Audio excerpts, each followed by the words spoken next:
is from this place in our heart cave, where we now are, that we watch the entire drama that is our lives. We watch the illusion with unbearable compassion.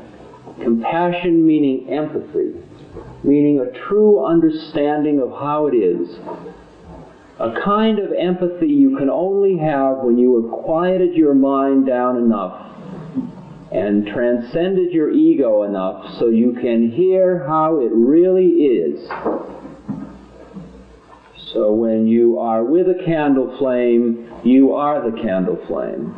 When you're with another being's mind, you are the other being's mind.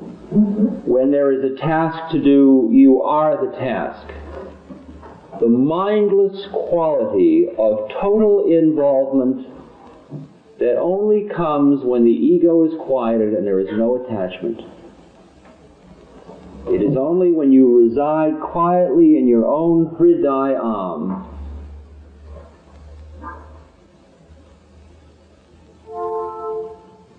that you become he of total light, unbearable compassion, and infinite power. Had ye but faith, ye could move mountains, said Yesu. And that is literally true. The Bible is not a metaphor, it's not a story made up to teach us how to be moral beings. It's a straight message of how it is when man lives in the Spirit. And the Spirit is right inside, and in order to get into the Spirit is not a whole lot of hocus pocus. It's a very simple, methodical, mechanical set of steps, but they are only available to him who can hear. Let those who have ears hear. Teach not he who does not want to know. The whole game is based on faith. What you may not perhaps understand is the whole game you've been playing thus far is also based on faith. You have had faith in your senses. You have had faith in your rational mind. We are living in a society which is a total temple dedicated to the rational man. Even though the first commandment says, there is only one God, thou shalt take no other God but me. Even though that's said, and we repeat it, we still worship the rational man. We worship our own sense data.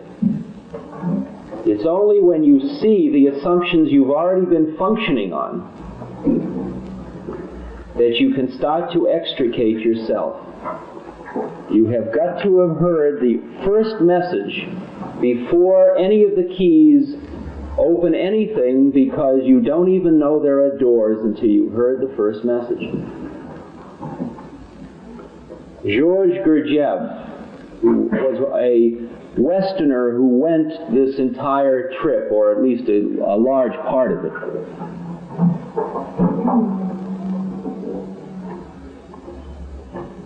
he said, you don't seem to understand. You are in prison.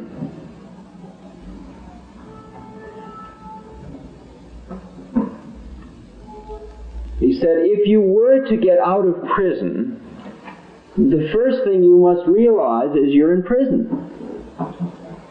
If you think you're free, you can't escape. See the problem? If you think you're free, you can't escape. There's another way of saying it. If you think the games you have going are what lead to what it is you're seeking in life, forget it. Forget this trip entirely. What is required for this trip, what is required to go within, to accept ye become as little children you shall not enter the kingdom of heaven. To go the entire trip again, you have to have experienced despair. You have to have experienced a giving up of the faith in the systems you've had going thus far. It's a necessary prerequisite. It's a necessary prerequisite.